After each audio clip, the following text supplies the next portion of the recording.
गए कि आप पूछना क्या चाहती हैं। आप तो अंतर्यामी हैं।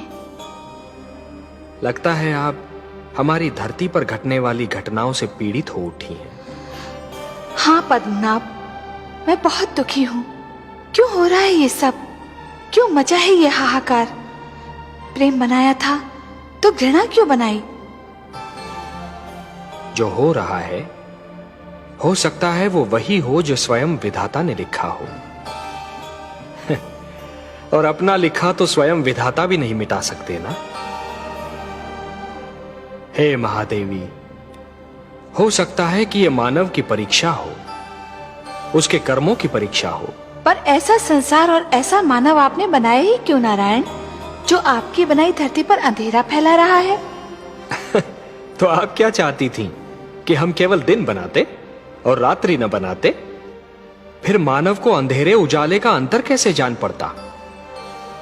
विष न होता तो अमृत की महत्ता कैसे जानी जाती?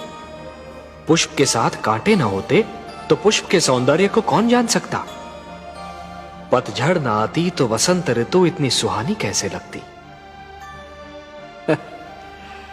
हमने मानव को बनाया है देवी। मानव इतिहास को बनाने का कार्य हमने अपने हाथों में नहीं रखा, वो तो उसी पर छोड़ दिया है। अभी तो उसे अपनी शक्ति का आभास हुआ है। इसी से उसे न्याय अन्याय, सत्य असत्य, धर्म अधर्म और पाप और पुण्य की जानकारी भी होगी। हमने बुद्धि दी है मानव को, विवेक दिया है उसे। और यदि मानव ने विवेक से कार्य नहीं किया तो? यदि धरती पर रात्रि इसी प्रकार दिन को निगलती रही तो? अंधकार प्रकाश को डसता रहा तो? तब क्या करेंगे आप? चिंता मत कीजिए देवी। यदि असत्य और अधर्म अपनी सीमा को पार कर गए, यदि धर्म की हानि होने लगी, तो हम स्वयं धरती पर जाएंगे। हम वचनबद्ध हैं। परित्राणाय साधूनाम विनाशाय च दुष्कृताम धर्म संस्थापनार्थाय संभवामि युगे युगे।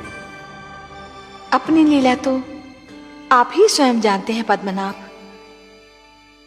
इस प्रकार आरंभ हुआ प्रकाश और अंधकार के युद्ध का इतिहास।